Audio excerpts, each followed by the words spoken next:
Bienvenue dans De Femme à Femme, des voix vraies, des parcours forts, des transformations puissantes. Ici, on libère, on dépose son histoire afin de ne plus se sentir seul.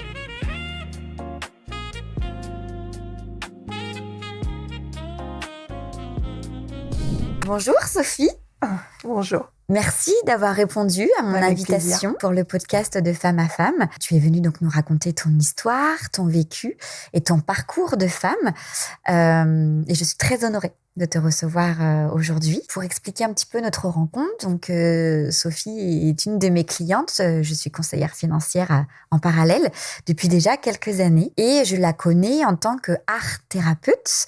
Alors, on reviendra un petit peu plus en détail sur qu'est-ce que vraiment l'art-thérapie, puisque c'est un petit peu flou et j'en apprends encore à chaque fois. Pour commencer, présente-toi, dis-nous un petit peu qui tu es et surtout d'où tu viens et quel genre de petite fille tu étais à l'époque. Bon, très bien. Déjà, merci beaucoup pour ton invitation et je suis vraiment ravie de partager ce moment ensemble. C'est chouette. Donc, je m'appelle Sophie Desplat, alias Déesse Kamala également, parce que Déesse Kamala, c'est mon pseudonyme artistique, parce que je suis artiste et illustratrice de métier et de formation aussi. Pour te répondre, moi j'ai grandi en région parisienne. Mes parents se sont séparés, j'avais une dizaine d'années. D'accord. Et c'est à ce moment-là que j'ai habité avec ma mère. On a vécu toutes les deux jusqu'à ce que je parte pour revenir rejoindre Roanne. Est-ce que tu pourrais rapidement nous décrire quelle petite fille tu étais à ce moment-là donc, pour vous dire, tu es fille unique. Oui. Et donc, quelle petite fille, un petit peu, comment tu te serais décrite? Alors, en fait, justement, en préparant l'interview, j'aime bien dire que je porte bien mon prénom, parce que Sophie, ça veut dire sagesse. Oui. Et très clairement, j'ai même, je me rappelle, un membre de la famille qui avait eu une petite fille et qui l'avait aussi appelée Sophie, en espérant que sa fille soit aussi sage que moi à l'époque. Parce que moi, j'ai grandi dans un contexte où on m'a appris, on m'a bien expliqué que voilà, il fallait être sage, être gentille, à l'écoute et faire ce qu'on attendait de moi. Donc plutôt bonne élève aussi à l'école. Oui, alors bonne élève, il y avait toujours ce mot sur le bulletin qui disait a de grandes capacités, peut mieux faire, ce qui crée en fait chez les gens un grand soi parfait parce que constamment on a l'impression que tout ce qu'on a donné déjà c'est pas suffisant. Oui. Ce qui fait que moi, c'est vrai que j'ai plutôt grandi, j'ai fait de belles études, mais j'ai pas eu le sentiment d'avoir eu des facilités. J'ai vraiment travaillé fort pour ça. Tu t'es donné les moyens, en tout cas, d'arriver à tes fins. C'était pas forcément quelque chose qui a été hyper limpide, hyper fluide, facile. Pas simple, mais je pense qu'en fait, il y a aussi le fait que quand on nous dit régulièrement que ce qu'on fait, on peut le faire mieux, on entend que c'est pas suffisant. Ouais. Tout simplement. Et ça crée automatiquement des réflexes, même en tant qu'adulte, oui, bien sûr. où on est constamment en train de chercher la perfection dans tout, et c'est là où des fois on se perd un peu, et on est moins spontané et moins créatif, en fait. Alors justement, ce côté créatif, il te vient un petit peu de tes parents. Peux-tu nous redire un petit peu leur métier, et puis justement, ce qui va expliquer un petit peu tes choix d'études par la suite. Alors, on va dire choix, ou en tout cas orientation, puisque tu as baigné dans un certain milieu. Voilà, c'est ça. En fait, une fois, quand j'ai fait une exposition, il y a une personne qui est venue à moi et qui m'a posé cette question de savoir ce que faisaient mes parents. Oui. Et j'étais étonnée, et cette personne, elle aimait bien savoir à l'origine. La profession de mes parents avait peut-être influencé, sans que je m'en rende compte, mon cheminement. Parce que j'avais un père qui était imprimeur, qui m'apportait tout le papier dont j'avais besoin, et moi j'adorais dessiner. Donc je passais des heures et des heures à dessiner, et en plus j'avais plein de papiers différents, donc c'était trop bien. Tu dessinais des choses en particulier? Est-ce que tu as un souvenir précis? J'avais tendance à faire pas mal d'illustrations, je racontais des histoires déjà à l'époque, parce que même dans mes tableaux actuellement, il y a toujours ce fil rouge de raconter des histoires, à plonger dans mes aventures. J'avais des personnages et tout. Et puis, parallèlement, j'avais aussi une maman qui était maître tapissier. Elle travaillait aux Invalides pour l'armée de terre, et elle refaisait tous les canapés, toute la décoration en fait des grands appartements aux Invalides. Et du coup, Donc toi, dans les années qui vont suivre, donc tu aimes le dessin, tu as cet esprit un peu créatif, etc. Est-ce que ça va orienter finalement dans ton choix d'études? Ah bah complètement. Moi, depuis toujours, en fait, j'ai voulu faire du dessin. Ouais. Alors du dessin, comment ça, je ne savais pas. Ouais. Mais en tout cas, je savais que c'était dessiner qui était important pour moi. J'ai fait même les portes ouvertes. J'avais une 12aine d'années. Ma mère, elle m'emmenait déjà dans les portes ouvertes après les BTS. Ah oui, ok. Voilà, pour voir en fait quelles étaient les options. J'allais beaucoup dans justement le cinéma d'animation aussi. Je crois que avec le recul, j'avais vraiment ce goût de l'illustration. Et donc, tu vas faire quoi comme étude alors à ce moment-là? Je me suis orientée. J'ai fait les concours pour rentrer dans les grandes écoles d'art appliqué à Paris et j'ai eu l'opportunité d'être acceptée à l'école Olivier de Serres, qui est très connue et réputée pour le design et notamment le design automobile. Ah oui, d'accord. Voilà, c'est ça. Et ils avaient une section design textile, en fait. Et j'ai adoré cette spécificité parce que, justement, ça rassemblait pas mal de choses qui étaient importantes pour moi. Ouais. C'était les motifs, la couleur, et je m'y retrouvais bien, en fait. Donc, j'ai fait mon BTS à Paris. Okay. Voilà. En fait, je pense que il faut pas trop réfléchir des fois. Justement, c'est un message pour celles qui auraient envie de se lancer. Mais oui, parce que en fait, bien évidemment, c'est pas simple. Il y aura toujours des choses si on commence à couper les cheveux en quatre. Moi, à l'époque, je pense que j'étais assez sans expérience et naïve sur ce que ça pouvait être que d'être indépendant. Mais heureusement, parce que sinon, je crois que je l'aurais jamais fait. Ouais. Voilà, c'est ça. Oui, il y a un côté qu'il faut avoir spontané et puis écouter son cœur, en fait, je crois. Et c'est surtout qu'en fait, faut dédramatiser les choses. Il y a toujours moyen de rebondir. Je pouvais retrouver un travail de salarié si ça marchait pas. Mais des fois, en fait, dans la vie, on a des élans. On a l'impression qu'on va jouer justement complètement notre vie jusqu'à la fin. Et c'est ça qui nous freine en fait dans la réalisation de nos rêves. Tout ça, c'est des choses qui nous bloquent. Hein, mais c'est aussi là pour nous raisonner quand même quelque part et pas faire n'importe quoi. Mais il faut voir qui parle à l'intérieur de nous, si c'est vraiment pour rester dans une sorte de cage dorée et pas avancer, ou sinon faut prendre des risques. C'est derrière les peurs qu'il y a le plus grand trésor. Hein, de toute façon. Ah, j'adore cette phrase. Est-ce que, du coup, c'est là qu'est née déesse Kamala? Déesse, ce sont mes initiales, Despla Sophie. Et Kamala, c'est la déesse du lotus. D'accord. Et donc, ça faisait le jeu de mots déesse Kamala, en fait. Qui est restée. Voilà, c'est ça. Et Kamala, pourquoi? J'en profite pour expliquer. Parce que, en fait, le lotus a une signification très forte dans le bouddhisme. C'est une plante qui a ses racines dans la vase, dans la boue, et qui a sa fleur vraiment au-dessus de l'eau. Et le symbole, c'est qu'on puise des épreuves de la vie, la force de s'élever vers la lumière. D'accord. Et au vu de mon parcours de vie, c'est véritablement ce qui s'est passé. Ce qui me porte aussi de se dire que voilà, derrière des choses difficiles, il y a toujours la possibilité d'aller chercher le trésor derrière, en fait. Ouais. Je pense que c'est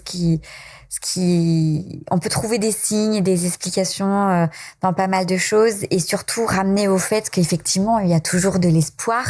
Ça, c'est un message que je véhicule aussi moi dans le podcast et c'est pour ça que j'interroge aussi les femmes qui ont vécu des choses difficiles, mais on le disait, ça doit pas nous définir. Non. Voilà. Ça fait partie de nous. C'est ce qui nous a même construit. Ça fait partie du parcours. Voilà, mais ça ne faut pas que ça nous freine dans notre épanouissement. Exactement. Enfin, il faut pas. En tout cas, l'invitation, c'est de poser un regard différent et d'essayer de donner du sens. Moi, c'est ce qui s'est passé. Hein. C'est de transformer ça à notre service. Et justement, on a beaucoup parlé de toi à titre professionnel, etc. On a expliqué un petit peu ton parcours professionnel. On va revenir un petit peu sur la femme que tu t'es construite petit à petit. Si on revient un petit peu à la petite Sophie qui était plus jeune, etc., est-ce que tu avais, je projette vraiment sur la femme, mais des intentions de femme, est-ce que tu t'étais prédestinée à quelque chose? Enfin, comment tu envisageais ton avenir à ce moment-là en tant que femme? Pour toi, qu'est-ce que c'était d'être une femme qui réussissait sans parler du professionnel? Oui, dans la sphère plus perso et privée. Alors moi, quand j'étais petite, très clairement, je crois qu'on est nourri par des scripts. Hein. J'avais imaginé, alors je finis mes études à 22 ans, à 24 ans comme ça, je me marie, j'ai des enfants, et puis après j'ai ma maison et j'ai pas. T'as pas suivi vu la norme. Alors déjà, non, alors là, très clairement, c'est complètement atypique comme cheminement. Mais en tout cas, petite, c'est ce que j'avais imaginé qui était le bon chemin. Oui. C'est surtout qui te semblait l'être. Qui me semblait, c'est ce que je voyais de partout, c'est ce qu'on... Oui, dans ton entourage. Oui, c'est ce qu'on nous transmet. C'est ce que tu voyais aussi. En fait, donc on veut ça. Même sans savoir si c'est vraiment ce qu'il nous faut ou si c'est ce dont on a vraiment envie, en fait. Oui, c'était la continuité dans ta construction de vie. Tu te voyais passer ces étapes-là. Voilà, de jeune femme. Qu'est-ce qui a fait justement que finalement, ça a pris un petit peu des chemins différents? À quel moment tu t'es dit, bon, là, finalement, je suis en train de prendre une autre route et ça va peut-être pas bien se passer comme je l'avais imaginé. Assez rapidement dès le début, parce que déjà, mes études ont duré bien plus longtemps. Alors, le mariage, j'ai pas trouvé le prince charmant qu'on m'avait donné Il n'a pas trouvé le chemin sur le cheval blanc. Voilà, c'est ça, dans les contes de fées et tout le reste. Donc, en fait, j'ai eu plutôt un parcours, jusqu'à mes 30-35 ans où j'ai avancé dans mon chemin de femme, mais en me rendant bien compte que tout ce que j'avais imaginé et construit comme projet à la base, c'était pas comme ça que ça se faisait. Et en même temps, j'aimais beaucoup l'idée parce que je me suis découverte justement très indépendante jusqu'à ce que je rencontre mon conjoint avec qui je suis restée une quinzaine d'années, où là les choses se sont remis plus en place dans le sorte de scénario un petit peu classique, qu'on imagine. Le chemin était différent, mais c'était pas une souffrance, ou est-ce que quand même ça t'amenait à dire En fait, c'était double, je dirais. Il y avait cette soif d'indépendance aussi professionnelle, contente de prendre vraiment mon envol et de pas être mariée, de pas avoir d'enfants encore à une trentaine d'années. Ça commençait à être pas toujours simple, parce que très clairement, les gens, en fait, quand ils rencontrent d'autres personnes, il y a des questions très qui reviennent. C'est pas que c'est pas bien, mais automatiquement quand on rentre pas dans la case et dans le cheminement, ça commence à coincer un peu. Célibataire à 30 ans,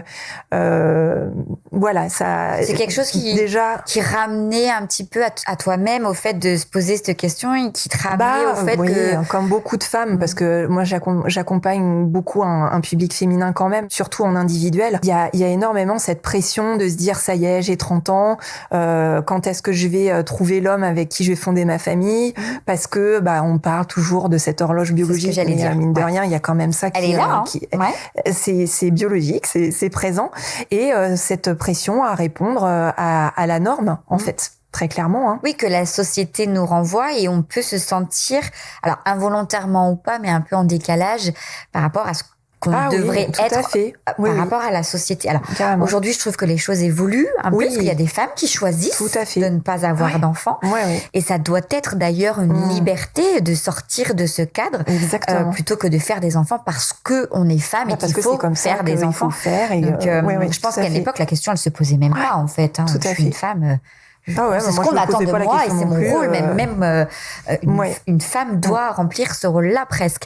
Aujourd'hui, c'est bien, je trouve que les mentalités évoluent un petit peu. Après, c'est vrai que le jugement de la société par rapport à ça, qu'on en veuille mais qu'on n'y arrive pas, qu'on n'en veuille pas, etc., ça interroge, c'est toujours un vrai sujet. Bien sûr, ça déstabilise un peu les personnes en face parce que ça fait partie de la majorité des gens et quand c'est différent, ça. Ce désir d'enfanter, de maternité, c'est quelque chose que tu as ressenti assez jeune, assez tôt, ou plutôt parce que justement tu avais à ce moment-là la vie pour, entre guillemets. Je pense qu'en fait, c'était plus cette idée. J'ai toujours eu ça dans un coin de ma tête parce que, bien évidemment, il y a toujours quelque chose de joyeux à se projeter dans ce rôle-là. Mais c'était pas quelque chose de viscéral pour moi, comme j'ai pu voir des amies où très clairement elles reniflaient les bébés à 100 mètres et c'était vraiment quelque chose de très puissant pour elles. J'étais heureuse de l'idée, mais c'était pas quelque chose de viscéral. En fait, c'est ma situation personnelle qui regroupait tous les éléments pour pouvoir pouvoir justement me pencher plus sérieusement sur la question, en fait. Ton parcours ne va pas être un long fleuve tranquille. Il Pas va du durer quelques petites années quand même. Ouais. Explique-nous un petit peu, en tant que femme, Oui. réellement en tant que femme, les étapes par lesquelles tu es passée, du point de vue aussi émotionnel. C'est hyper important qu'on essaye de comprendre ce qu'une femme peut ressentir à travers un parcours de maternité. Oui, alors ce qu'il faut comprendre, c'est que la finalité de ce parcours, c'est que je n'ai pas d'enfant aujourd'hui. Et en fait, tout mon parcours pour avoir un bébé a été plein d'embûches et pas mal de souffrances quand même. C'est d'ailleurs la première fois que j'en parle de ce parcours-là. Oui. Je suis heureuse et je te remercie de m'offrir cet espace-là parce que je crois que il m'a fallu presque 10 ans pour pouvoir poser des mots sur les mots. Des mots et être prête à partager cette expérience-là et surtout le message qu'il y a derrière, en fait. Le cheminement, etc. Il est vrai, hein, je le précise aussi que si on arrive à avoir cette conversation, etc., c'est qu'il y a des années de recul, de travail et de cheminement aussi. Exactement. Pour être en capacité à le faire. Quelqu'un qui le traverse là, en l'état, forcément, n'aurait pas la même vision que ce que tu vas nous donner à ce moment-là.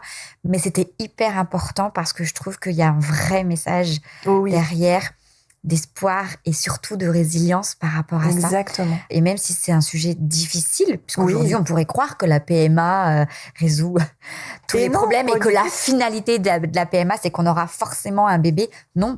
Même en 2026. Au niveau pourcentage, je crois qu'à l'époque, j'avais regardé et c'était 7 ou 12% de réussite. C'est très peu finalement. Sauf que en fait, tous ces couples en fait qui ont fait ces parcours-là. Alors moi, j'ai pas fait de PMA, un petit épisode à un moment donné, mais je tombais enceinte naturellement. Tous ces couples-là, en fait, sont dans le silence. Il y a énormément de tabous. Moi, à l'époque, j'ai absolument trouvé peu de choses, mais ça, on reviendra après pour expliquer. Dans les grandes lignes, mon parcours, je suis tombée enceinte plusieurs fois. Assez rapidement quand on rentre, entre guillemets, quand on décide d'aller, alors on dit qu'il faut laisser une année.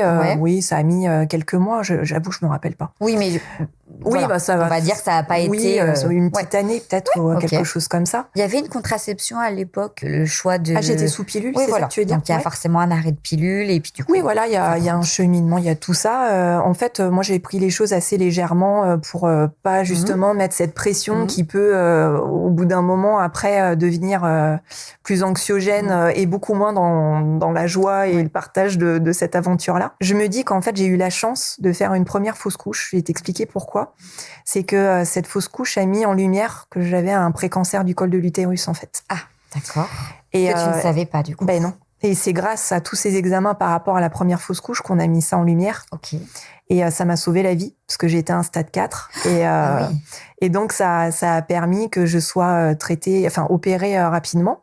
Donc, après cette faute couche, ça révèle ça. Et donc là, par contre, il faut traiter ce problème-là. Et donc, il faut se remettre de ça aussi. Et puis, c'est ce que j'aime dire, c'est les cadeaux mal emballés de la vie. C'est que, en fait, le fait d'être près de ma mortalité à ce moment-là, je me suis dit... en fait, je suis pas heureuse là où je suis.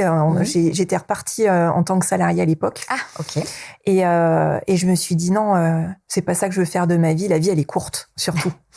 Et j'ai envie de donner plus de sens à ce que je fais. Et c'est à ce moment-là que j'ai commencé à écouter des podcasts inspirants, des personnes que je trouvais intéressantes. J'ai commencé de témoignages. J'ai commencé à cheminer doucement. Au début, j'avais fait bilan de compétences et c'est devenu rapidement mission de vie au niveau de mes recherches sur YouTube et des conférences. Ça a continué sur une grossesse extra-utérine, une première. Donc là, j'ai été opérée aussi d'urgence parce que ça peut être très dangereux. Très clairement, j'ai eu quelques années où à chaque fois, je tombais enceinte et la grossesse n'allait pas jusqu'au bout. Le truc, en fait, c'est que ça se finissait toujours très mal. Et moi, j'ai failli mourir 3 fois dans mon parcours, en fait.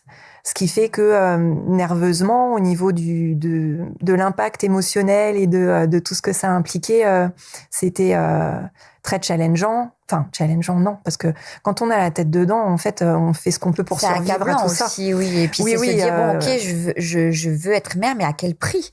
Parce que c'est pas au prix de ma vie aussi, à un moment donné. Exactement, c'est ça. Moi, je me suis posé la question, quelle est la différence entre la détermination et l'acharnement? Prendre la décision de pas avoir...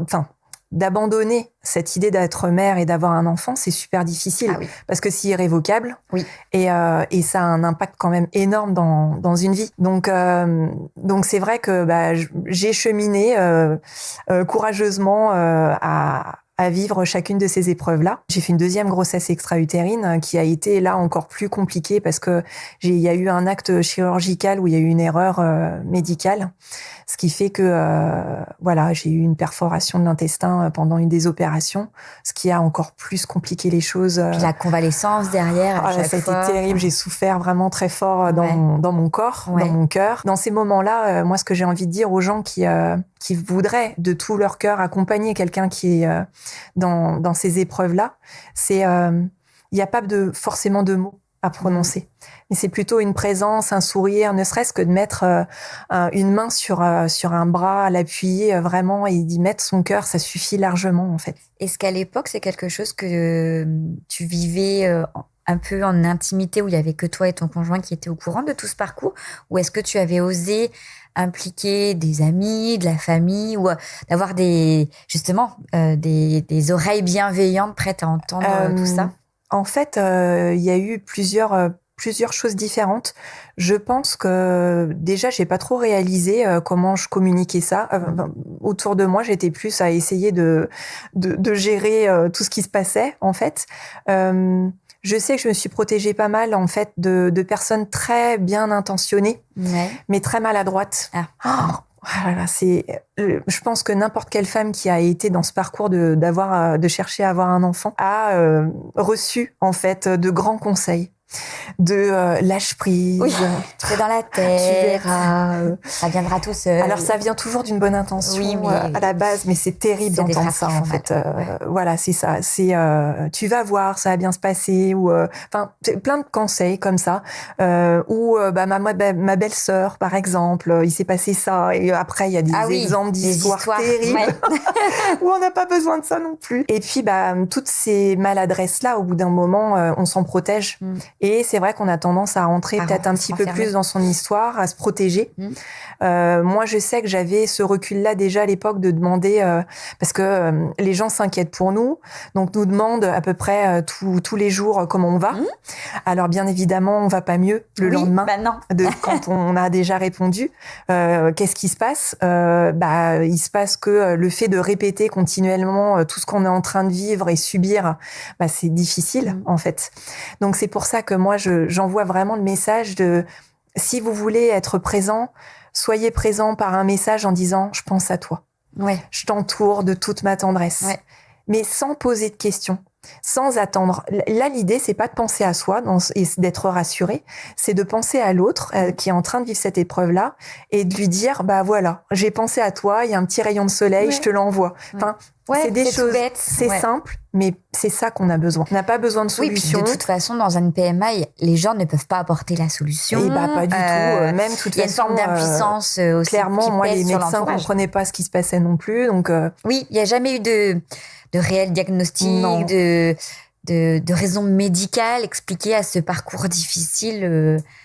C'était comme ça, quoi. C'est ça. C'est ce qui est difficile aussi quelque part. Alors, je dis pas que d'avoir connaissance de quelque chose, c'est mieux. Mais bien sûr, mais à partir de ce moment-là, alors moi, j'ai eu toute une quête à essayer de comprendre. Parce que, alors moi, j'adore comprendre comment marchent les choses. Et puis donner du sens aussi, c'est primordial pour moi. Et là, il n'y en avait pas. J'ai fait la psychogénéalogie, j'ai fait de l'hypnothérapie, j'ai fait tellement de choses en fait pour travailler sur moi, parce qu'il y a aussi cette culpabilité de pas y arriver, de pas être capable. Ça vient nous chercher à plein d'endroits à cet endroit-là. c'est tout un cheminement personnel qui m'a permis de mieux comprendre, mieux connaître. C'est sûr que je peux avoir des explications peut-être plus, on en parlait tout à l'heure, de transgénérationnel. Oui, reviens sur ce sujet où tu m'expliquais effectivement qu'est-ce qui t'a amené finalement à penser à ça par la suite sur l'histoire du transgénérationnel dans ton parcours. C'est que en fait justement dans ce parcours-là, je me suis dit symboliquement, moi la symbolique m'a toujours passionnée. C'est aussi pour ça que j'en ai fait mon métier d'art thérapeute parce qu'on travaille avec les symboles. Le col de l'utérus, c'est pas très beau comme mot, mais une souillure à cet endroit-là de la sexualité. Et je suis allée voir l'histoire de la lignée de femmes du côté maternel pour voir ce qui... J'avais déjà les grandes lignes. J'avais déjà les grandes lignes et que je savais que c'était pas glorieux, ça c'est sûr et certain. Mais en faisant ce travail de psychogénéalogie, j'ai pu mettre encore plus en conscience tout le parcours des femmes de ma famille qui ont été violentées dans leur intimité, violentées par des hommes qui les frappaient. Enfin, moi, ma grand-mère, elle a eu 6 enfants dans des conditions terribles en fait, et très clairement le signe est pas vas-y ma fille, tu es épanouie dans un rôle de femme, de mère. Non, moi, elles ont souffert énormément.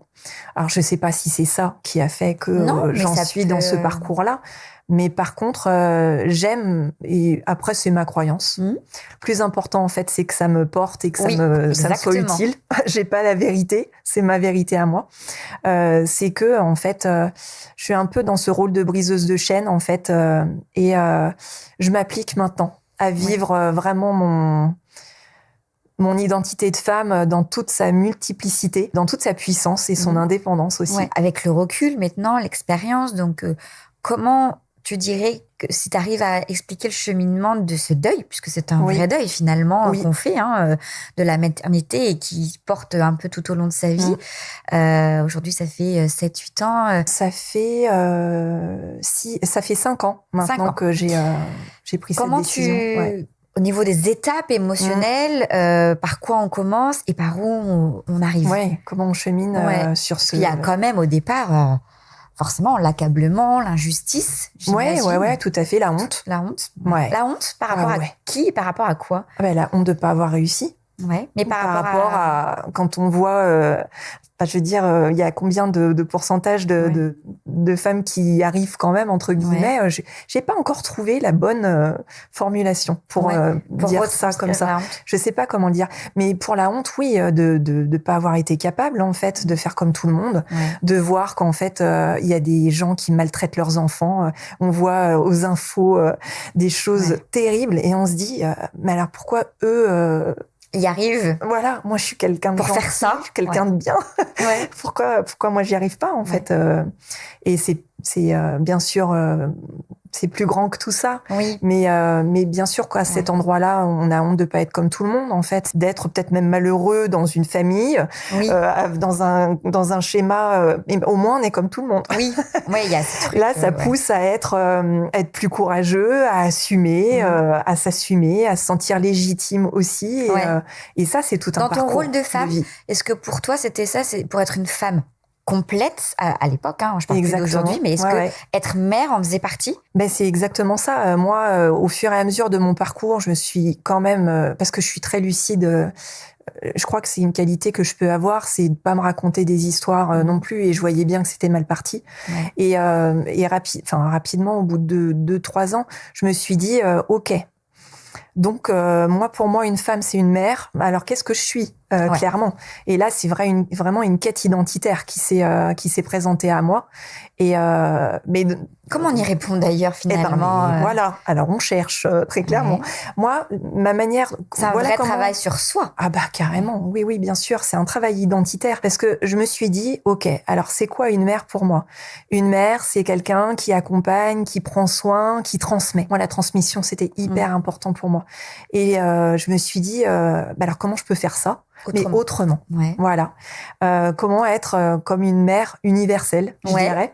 Et c'est comme ça que je me suis dit, tiens, comment je pourrais utiliser cette créativité que j'aime et cette fois-ci pour aider les gens. Tu as pris un peu tout ce que tu aimais, tout ce qui te représentait, tout ce qui comptait pour toi. Voilà. Et après, tu t'es dit, est-ce que finalement, je peux pas raccrocher mon univers à celle que je suis profondément et y apporter des valeurs. Et que ça serve aux gens, que ça puisse faire du bien. Ouais. Il y a aussi une autre démarche qui était hyper importante pour moi, c'est que j'avais une tendresse infinie pour toutes ces femmes qui étaient mères, justement. Parce que je voyais mes amis... T'as pas fait l'inverse, ça aurait pu. Oui. Les envier, en être jalouse. Oui. Non. Alors, je mets des grosses guillemets, pas les détester, mais... normal. Oui, tout à fait. Ce qui est une étape, en tout cas, une étape qui serait complètement légitime. Non, au contraire, je me suis dit... waouh, parce que en fait là elles sont vraiment dédiées. Il y a une forme de sacrifice quand même de certaines parties de dévouement. Et je me suis dit, moi je veux être à leur service à elles. Ouais. Au tout départ, c'était ça. Et leur faire comprendre aussi qu'elles sont déjà bien plus grandes et bien plus que juste leur identité de maman. Ouais. Parce qu'on se perd beaucoup dans cette identité-là. On oublie la femme après. Exactement. Et moi, je me suis dit, je pourrais peut-être les aider à cet endroit-là. Et puis surtout, le message encore plus grand que j'avais envie de transmettre, parce que c'est ce que je me suis rendu compte et pendant toutes les épreuves que je vivais, c'est que j'avais tellement plus de force que ce que je croyais. Que j'avais une résilience de fou, un potentiel aussi à gérer l'adversité. C'était la question que j'allais dire. Est-ce que souvent les gens ont tendance à dire mais j'aurais été incapable. Voilà. Mais en fait, la question, elle se présente pas, puisque tant qu'on traverse pas, on sait pas si on est capable. Déjà, ou pas. On sait pas. Est-ce qu'aujourd'hui, tu pourrais rassurer les femmes en se disant qu'en fait, on est toutes capables. En tout cas, voilà. Ce qu'il faut surtout se dire, c'est que on a beaucoup plus de ressources que ce qu'on croit. On est bien plus, on a bien bien plus de belles choses en nous en fait, et c'est vraiment ça. Moi, j'adore valoriser les gens. J'adore les accompagner à mieux se connaître, se reconnaître et se valoriser, parce que bien évidemment. Moi, de la même façon, j'ai des points d'amélioration, des tempéraments, des fragilités. Et toute une vie. Mais c'est ce qui fait de moi un être humain, en fait, tout simplement. Mais j'ai aussi un potentiel de fou. Mais ça, avant, je le voyais pas, parce que j'étais toujours tournée vers cette petite fille à qui on disait que c'était pas jamais assez. Et donc, j'étais toujours en train de me dire, faut que je fasse plus, en fait.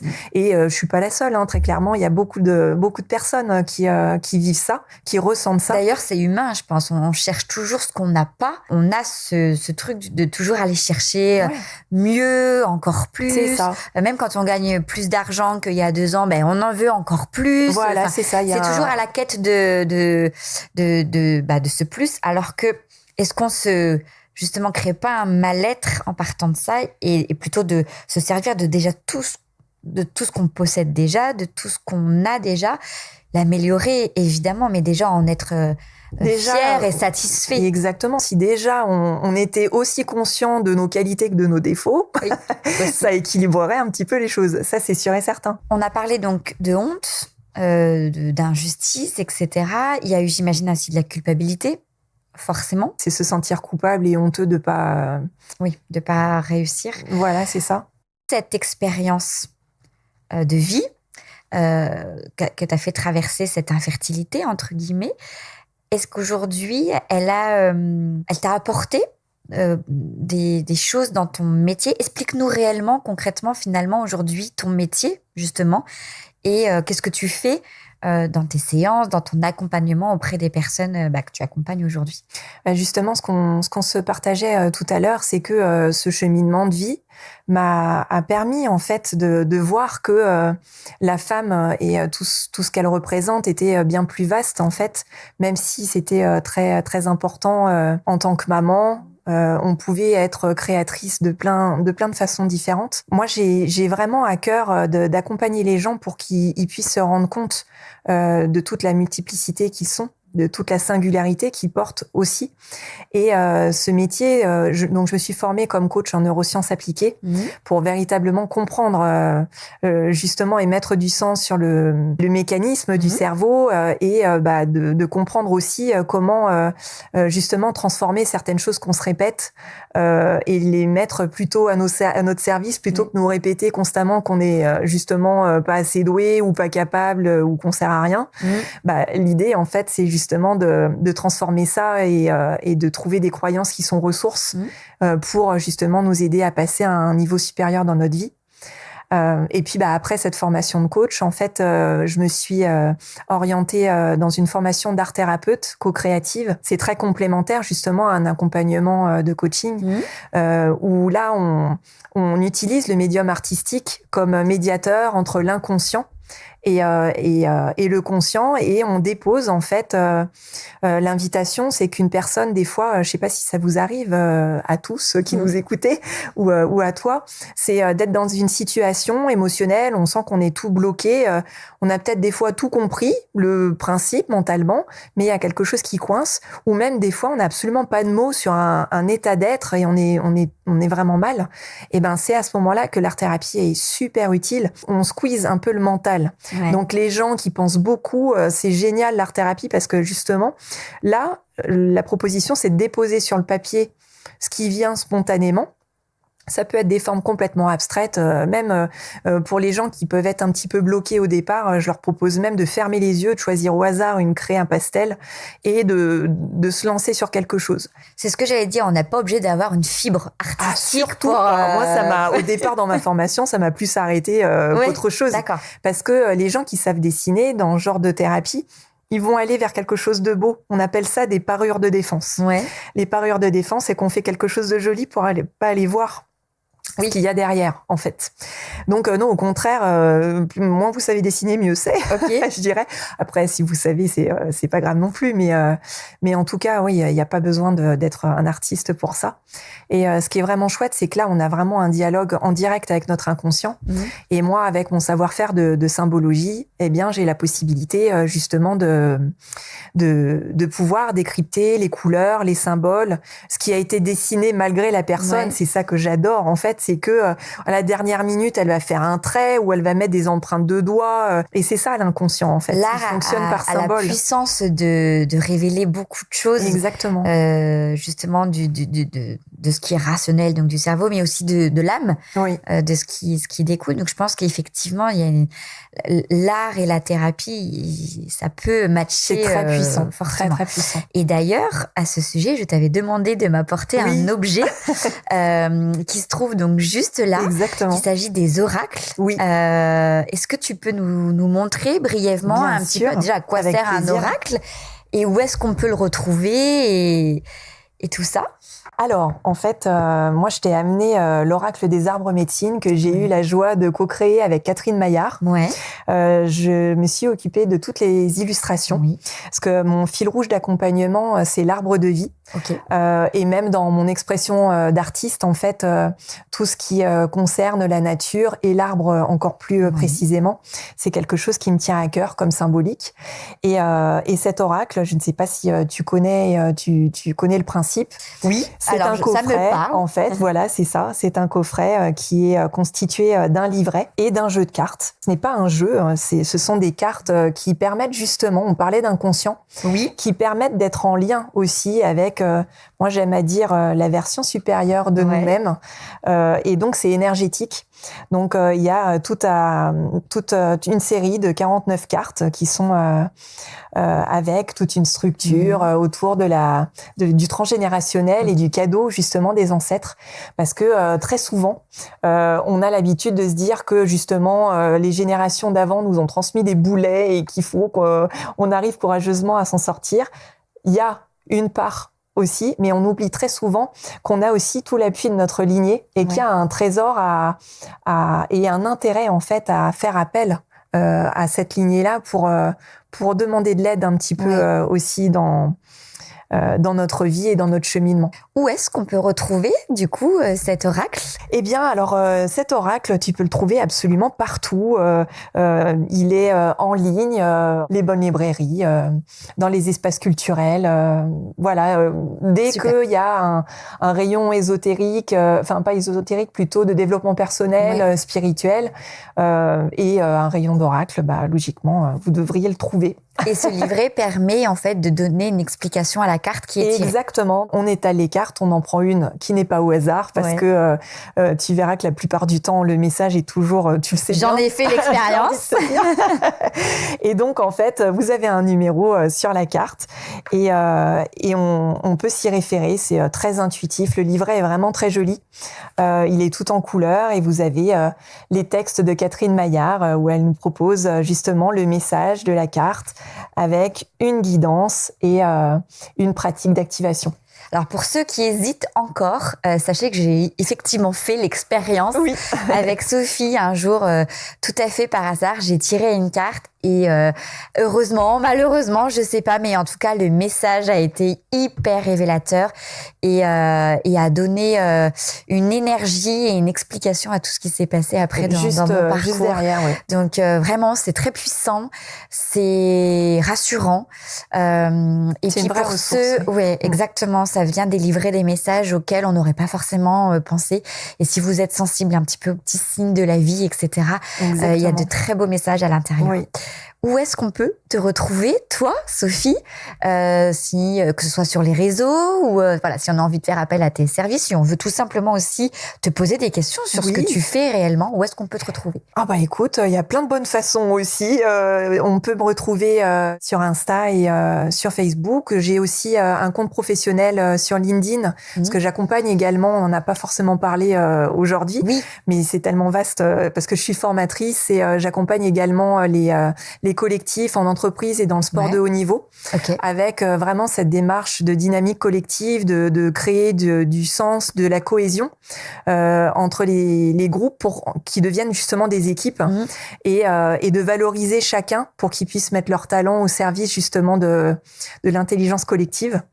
Et donc sur LinkedIn, vous me trouvez sous Sophie Desplat, DS Kamala.